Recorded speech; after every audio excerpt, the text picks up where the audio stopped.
वार्षिक परीक्षा 2023-24 विषय हिंदी कक्षा 8 के बारे में बात करेंगे।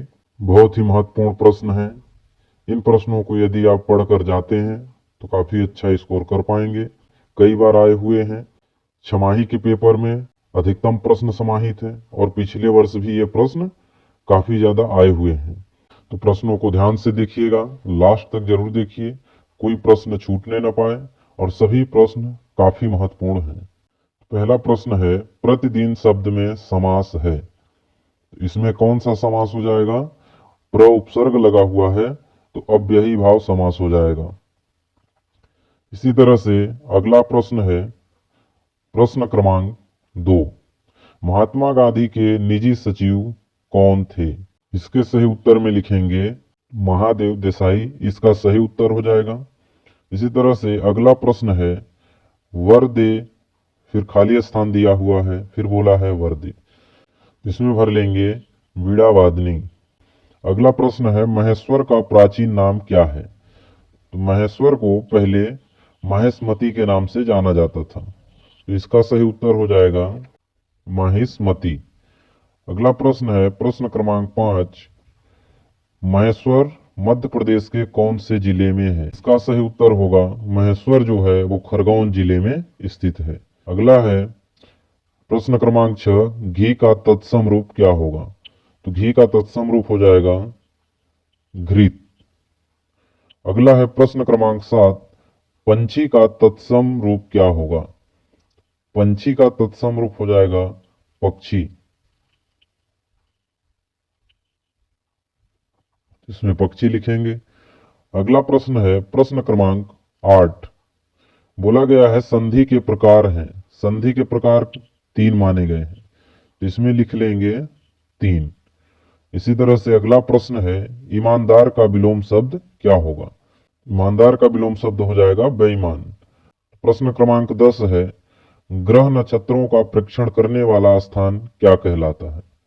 इसका सही उत्तर हो जाएगा वेधशाला। प्रश्न क्रमांक 11 है वरदे के रचयिता कौन है?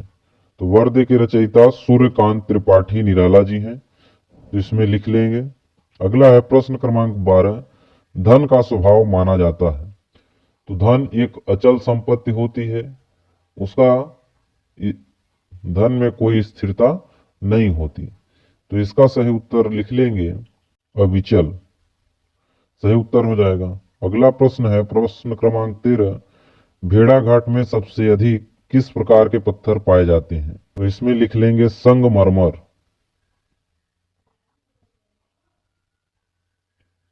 ये सही उत्तर हो जाएगा। इसी तरह से अगला प्रश्न है प्रश्न क्रमांक 14, भगवान झूलेलाल की जयंती किसके रूप में मनाते हैं? चेटी चंड। प्रश्नों को ध्यान पूर्वक देखिए, काफी महत्वपूर्ण प्रश्न है, कई बार आए हुए प्रश्न है। अगला प्रश्न है प्रश्न क्रमांक 15, निम्न शब्दों का भाववाचक संज्ञा। इसमें भाववाचक संज्ञा बनाना है। तो जैसे पहला शब्द है कमजोर, इसका हो जाएगा कमजोरी।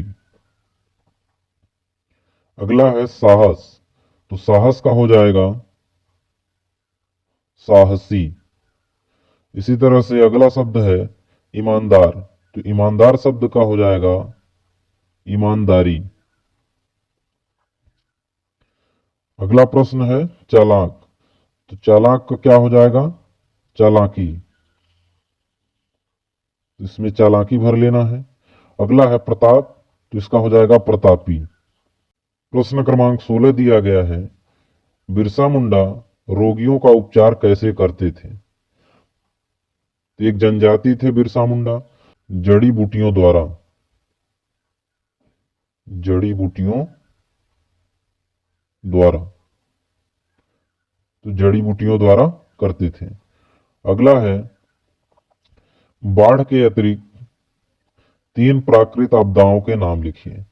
प्राकृतिक आपदाएं कौन कौन सी हैं? भूकंप हो गया, फिर इसके बाद है सुनामी, सुनामी के बाद आ जाएगा। इसी तरह से अगला प्रश्न है प्रश्न क्रमांक 18, अपने बहन की शादी में जाने हेतु आवेदन पत्र अपने प्रधानाध्यापक को या प्रधानाचार्य को लिखना है। यह प्रश्न कई बार आया हुआ है, कक्षा 6 से लेकर 7 में भी आया है। इस तरह से वीडियो को आप पॉज करके ये आवेदन लिख सकते हैं। जलियांवाला बाग हत्याकांड में गोली किसने चलवाई? तो गोली किसके द्वारा चलाया गया? इसका सही उत्तर हो जाएगा जनरल डायर के द्वारा गोली चलवाई गई थी। अगला है स्वर्ण मंदिर कहाँ पर है? तो स्वर्ण मंदिर जो है यह अमृतसर में है, अमृतसर पंजाब। अगला प्रश्न है ता प्रत्यय लगाकर शब्द लिखिए। तो इसमें लिख लेंगे तत्परता, और ता प्रत्यय से क्या हो सकता है? महानता। इस तरह से हमें इसका उत्तर लिखना है। प्रश्न क्रमांक 22 है भारत में बसंत ऋतु का आगमन किस माह में होता है? बसंत पंचमी से माना जाता है, तो यह किस माह में आता है? फरवरी में। तो इसका सही उत्तर लिख लेंगे फरवरी।